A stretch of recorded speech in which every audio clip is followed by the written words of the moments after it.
For hundreds of years, the Baltic region lived in the shadow of empires, squeezed between forces pulling from the east and the west, a place where history constantly collided with geography. Estonia, Latvia, and Lithuania may stand today as independent European democracies, but their railroads still carry the fingerprints of a different world. Tracks built wider than Europe's standard, silently steering toward Moscow instead of Paris, Berlin, or the heart of the EU. For everyday travelers, this meant a choice limited to highways or the sky, long drives or short flights, fragmented train routes that never quite connected the dots, and for cargo, it meant slow transitions, costly adjustments of borders, and logistical bottlenecks that felt like echoes of the past refusing to fade. A region aligned with Europe politically, but not physically, not by rail, not by infrastructure, not by motion. And that contradiction sparked a question, a daring one. What if the Baltics finally built something that didn't look backward, but forward? What if they created a link that didn't follow old maps, but rewrote them entirely? A railway engineered not just to carry people and goods, but to carry identity, direction, and a future chosen on their own terms.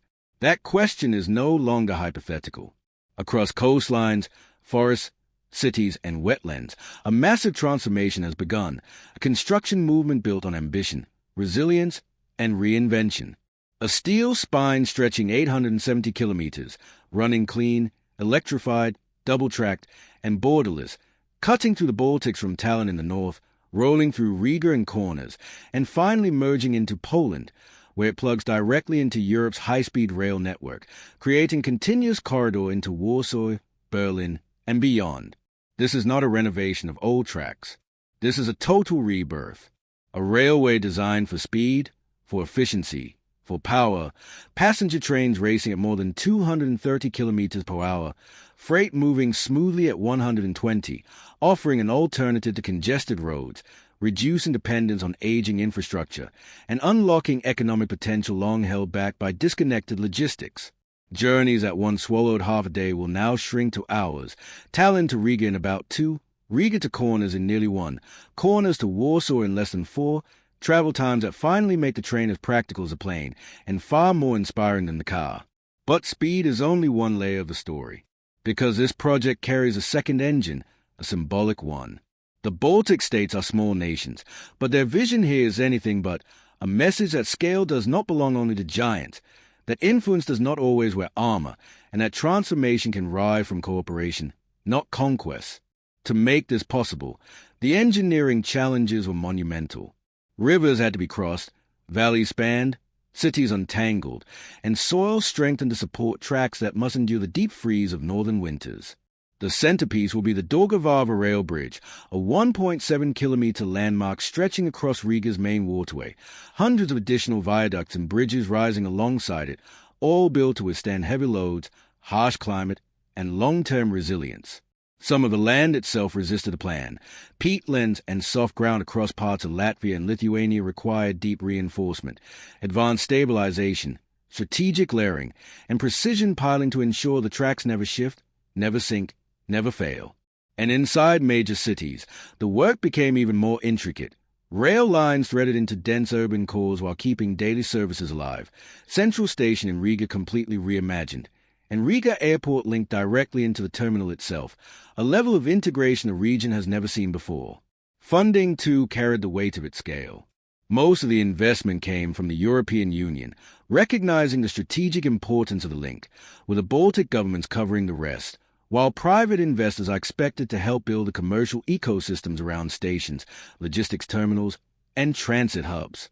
And yes, like all great undertakings, obstacles emerged: rising costs, workforce shortages, political disagreements, environmental debates, digital interference, and skepticism from those who believe the future always mirrors the past. But momentum never stopped, because this project isn't just about transportation.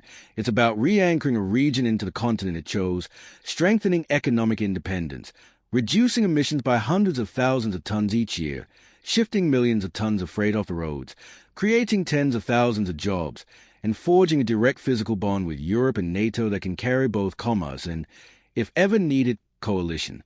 When this railway opens in the early 2030s, it will signal more than a new travel option. It will signal alignment, belonging, movement, confidence. Cities are already evolving around it, new business zones forming, housing expanding, innovation corridors rising, stations becoming the pulse points of urban rebirth. And whispers of even bigger dreams have begun. Talk of a future undersea tunnel to Helsinki, extending this rail line into a northern European supercorridor of speed and connectivity. Because this is what progress looks like, not waiting for the storm to pass, but building forward through it. Not borrowing the future, but constructing it. A railway that doesn't just connect capitals, but connects eras, ambition, sovereignty, and direction. The Baltics are finally turning their tracks toward tomorrow. And this railway, rising from cooperation, engineering, and audacity, will carry them there, fast, unified, electrified, and free. It is a line drawn in motion, a decision cast in steel and wires, a region no longer asking for permission to belong, but proving it by building the path itself. This railway will not shout like an empire. It will hum like a revolution, steady, inevitable, and unstoppable, powered by unity instead of force, progress instead of pressure, and connection instead of control. Because history isn't only written by those who expand. It is also written by those who refuse to shrink, who stand small in size, but massive in conviction, and choose collaboration over surrender. Soon, the old gauge of isolation will be replaced by the new gauge of speed, purpose, and direction, and the Baltic map will change not by borders shifting, but by distances shrinking, markets opening, and movement accelerating. This is how a region redefines itself, not by rewriting textbooks, but by rewriting infrastructure, by building the missing link that finally completes the picture, the physical, political, and economic embrace of Europe. A future where trade flows faster than doubt, where passengers travel smoother than debate, where opportunity outruns interference, and where identity is carried not by speeches, but by motion, real, practical, unstoppable motion. This is Rail Baltica, the moment the Baltics stopped inheriting the past and started engineering the future, not someday, not gradually, but decisively.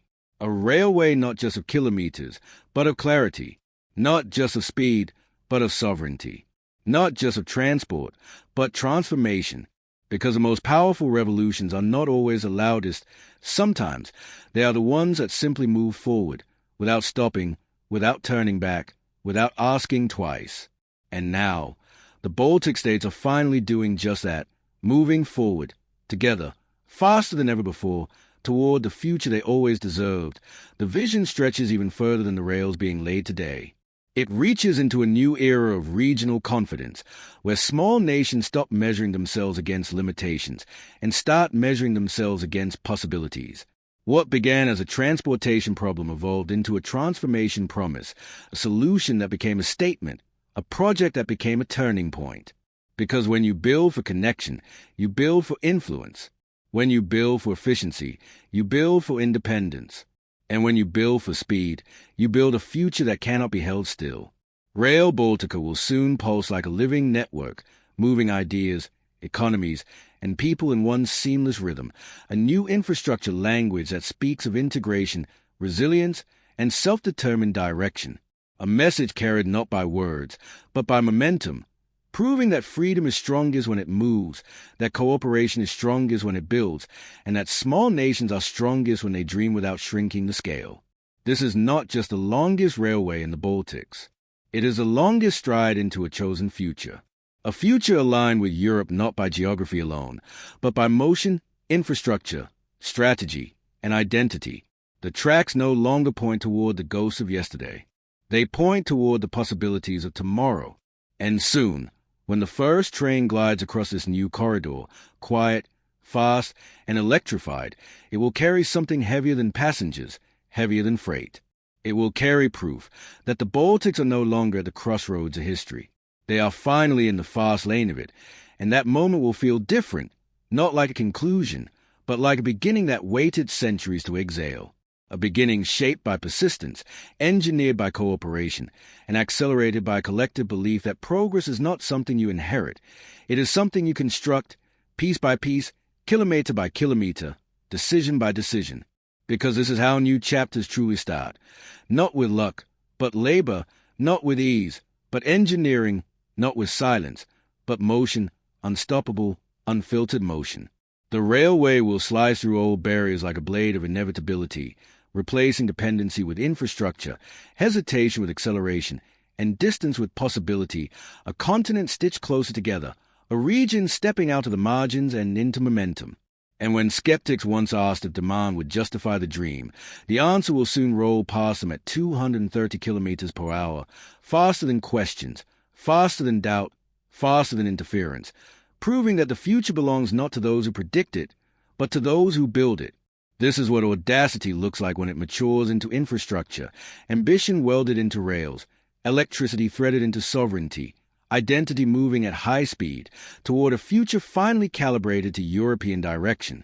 Not because the past loosened its grip, but because the Baltics finally built something stronger, something faster, something unified, something forward. A railway that does not ask where history placed them, but where the future will take them.